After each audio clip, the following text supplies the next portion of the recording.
Snes Drunk.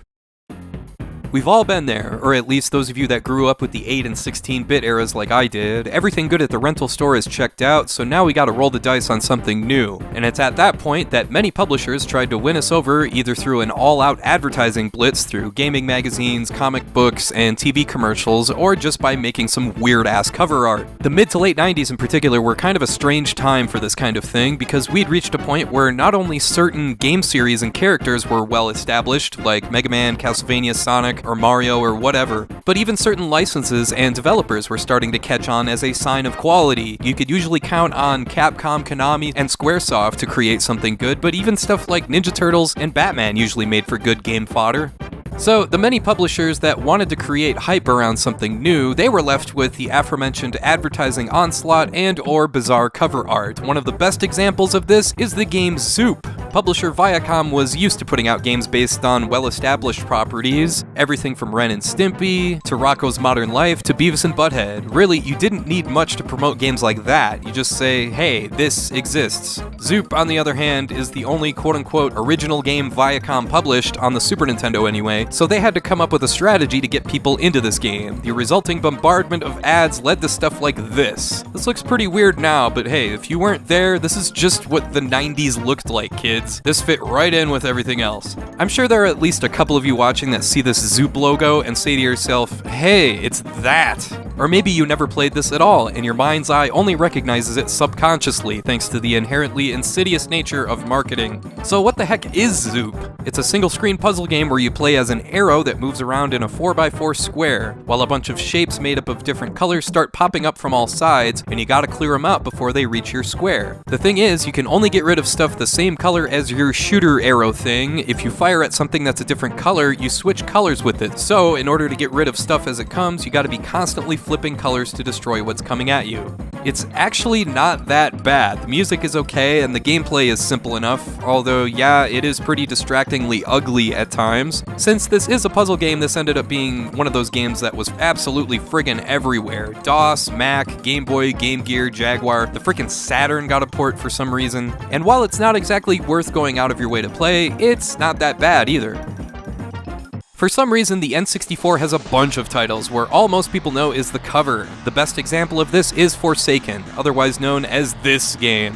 I covered this one in its own video a while back, but it's worth mentioning here because this is a classic case where I think the advertising blitz actually did this game a disservice. I mean, the cover has nothing to do with the game, for one thing, and Forsaken, as it turns out, is actually halfway decent. Yeah, it's a Total Descent clone, and yeah, you get a fair share of awkward camera angles where you can't see where you are or who's shooting you, but it has a fairly solid single-player campaign, and hey, if you manage to get at least one other person to play with, it's got a multiplayer mode that's pretty dang fun, and it's up to 4-player compatible. You gotta love that. So yeah, the cover here is actually a model named Donna DiCiani, and what she has to do with the game, I have no idea, but she appears to be confused about whether or not your future is forsaken and whether she should repeat that about 700 times. Another N64 game is Shadow Man. I swear I saw this cover everywhere. I even had a friend in high school that thought this game had something to do with Mortal Kombat for some reason just based on the skull, and the guy looking like he might be Dalsim's nephew's cousin's former roommate. I always thought he kinda looked like Byron Allen. And hey, what do you know, this game is actually cool as hell. You play as Michael, who's the latest in a long line of voodoo warriors assigned to protect the world of the living from stuff that wants to come over from the world of the dead. And that's just the tip of the iceberg. Jack the Ripper is involved, there's jumping between worlds, but the point is, as you can see, is that this game is dark as hell for an N64 game, both figuratively and literally. Yeah, I know this game was also released for PlayStation, Dreamcast, and Windows, but it's a bit jarring to see on N64, and it plays reasonably well too, I mean for games of this era. There's plenty of moments where you wonder where the heck you're supposed to go, but this game at best is reminiscent of something like Tomb Raider. So yeah, if you're into mixing real-life serial killers with supernatural stuff, you'll dig Shadow Man. I was actually pretty surprised how much I liked this one, and hey, what do you know? This game recently got a remaster for PC, so check that one out if you can. Body Harvest was another game that was all over the place, to the point that my jaded high school ass completely dismissed it in favor of first-person shooters on PC. Plus, I saw this ad, in particular, every friggin' where I went, and I always hated it because it was usually printed on cheap, crappy newspaper or comic book paper, and I couldn't even make out what it said. I mean, geez, this font is overdosing on 90s. Dial it back a bit. Meanwhile, the cover looked like this, which is fine, but it gave me a completely different vibe than the ad, so I just straight up ignored the game. It turns out this game was developed by DMA Design, otherwise known as the folks that would eventually become Rockstar North. And I mean, hey, you're driving around, shooting aliens, making tons of stuff go boom, harvesting some bodies. The point I'm trying to make is, I totally missed out on this game back in the day because of my own pointless, stubborn, willful ignorance. Body Harvest is actually pretty dang fun, it's worth checking out. So if you have your own personal Body Harvest that you can remember, you should go back and give it a chance. And I mean, like, the game, not actually procuring organs. You get what I mean. Don't steal people's kidneys.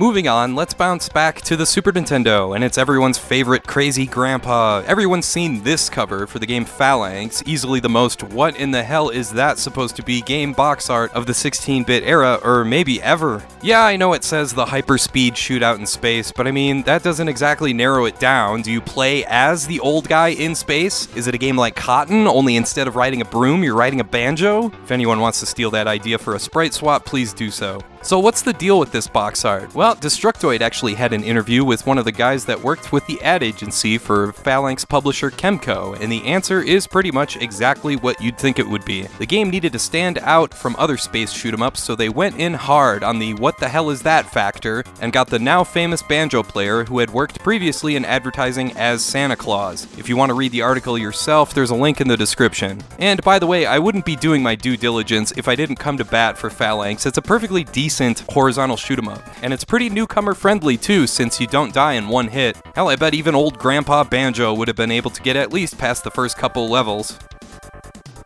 Next, there's Brutal Paws of Fury. Now, to me, this game is the biggest reason why a huge multifaceted ad campaign signaled a major red flag. It's like they're wildly overcompensating for how mediocre the game is. I remember walking into Funkoland one day and seeing this huge cardboard cutout for this advertisement. It made the game look really cool. Variations of this ad were all over the place, but when Brutal Paws of Fury finally arrived, it looked like this. Just another painfully generic one-on-one fighting game to get lost in a frickin' sea of them. This fierce-looking hare ready to kick your ass here on the poster actually looks like this in the game. What is this, Eastern European Looney Tunes? This badass-looking lion back here? Yeah, he's this guy in the game. Come on, that's not even remotely close. You wonder why kids are in such a hurry to get cynical. It's because of bait-and-switch crap like this game.